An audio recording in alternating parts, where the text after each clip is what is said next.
Bonjour et bienvenue à un autre propos économique. Je m'appelle Stuart Bergman. La poétesse et militante des droits de la personne américaine, Maya Angelou, a dit un jour cette phrase célèbre. On ne peut vraiment savoir où l'on va tant que l'on ignore où on est allé. Au début de 2022, nous avions l'espoir que la volatilité engendrée par la pandémie serait finalement derrière nous. Pourtant, ces effets persistants plombent toujours l'économie mondiale.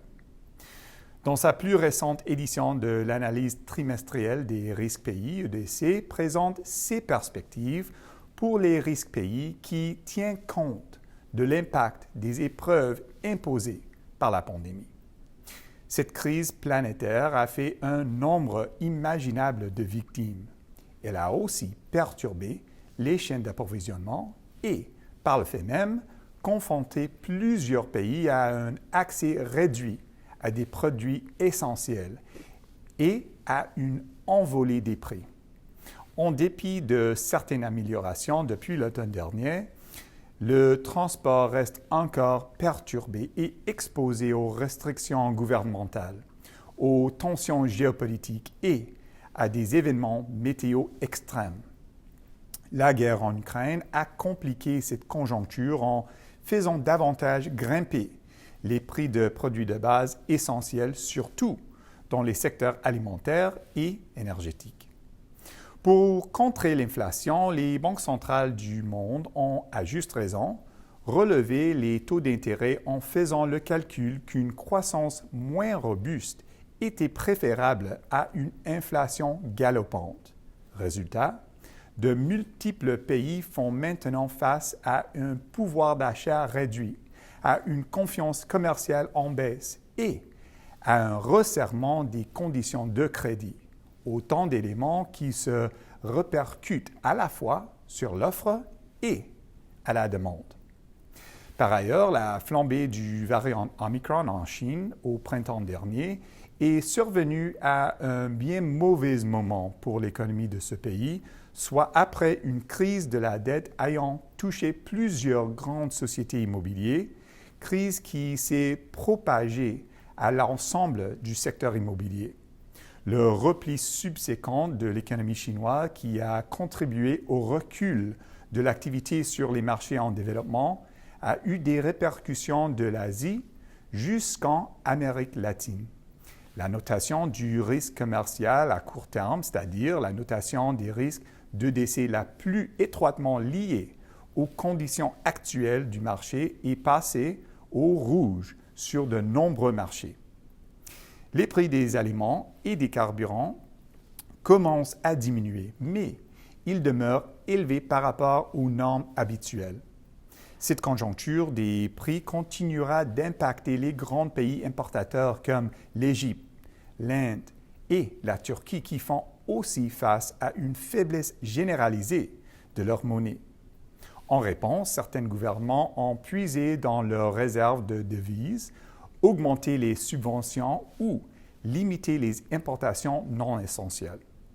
Cette dynamique et la hausse des coûts d'emprunt pèseront sur la notation de la limite commerciale du pays sur plusieurs marchés. Les pays exportateurs d'énergie comme le Qatar et l'Algérie continueront de profiter des effets positifs des termes de l'échange alors même que l'Europe cherche à reconfigurer ses réseaux d'approvisionnement. Les programmes de soutien durant la pandémie ont fait bondir la dette générale publique de 32% à l'échelle mondiale pour la porter à 82 000 milliards de dollars. Ce bond soulève des préoccupations autour de la notation souveraine de marchés en développement et aussi certains marchés développés plus vulnérables qui, au début de la pandémie, avaient des niveaux élevés de la dette.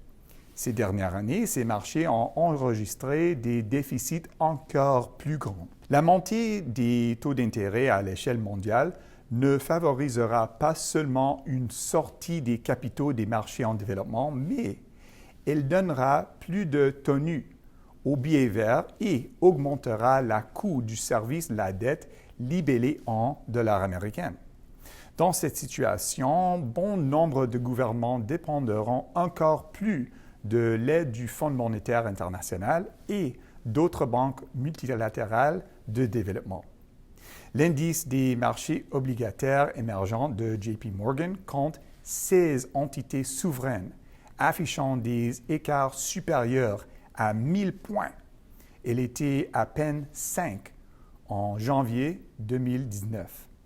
Même si notre notation de la probabilité de défaut d'entités souveraines n'annonce pas une vague de défauts souverains, plusieurs marchés frontières risquent de se retrouver dans une situation semblable à celle du Sri Lanka, notamment le Salvador, le Pakistan et le Ghana.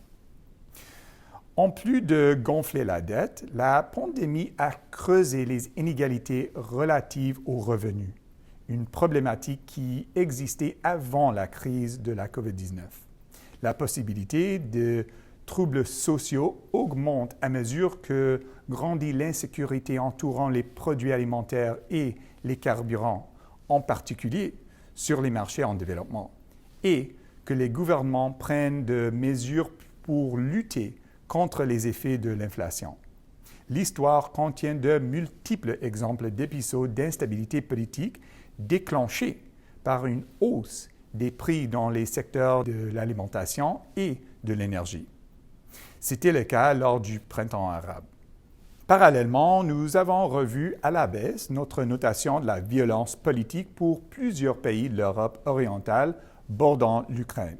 De fait, la guerre en Ukraine occupe toujours le devant de la scène et la rhétorique nucléaire du président Vladimir Poutine accroît le risque d'escalade. En Asie, les tensions entre la Chine et Taïwan continuent d'assombrir les perspectives, tandis que la signature du nouvel accord sur le nucléaire entre l'Iran et l'Occident paraît encore moins probable. Conclusion, les perspectives moins favorables pour l'économie mondiale ont fait augmenter les risques pays, tout particulièrement les risques à court terme. Pour autant, les entreprises canadiennes ne devraient pas rester sur la touche.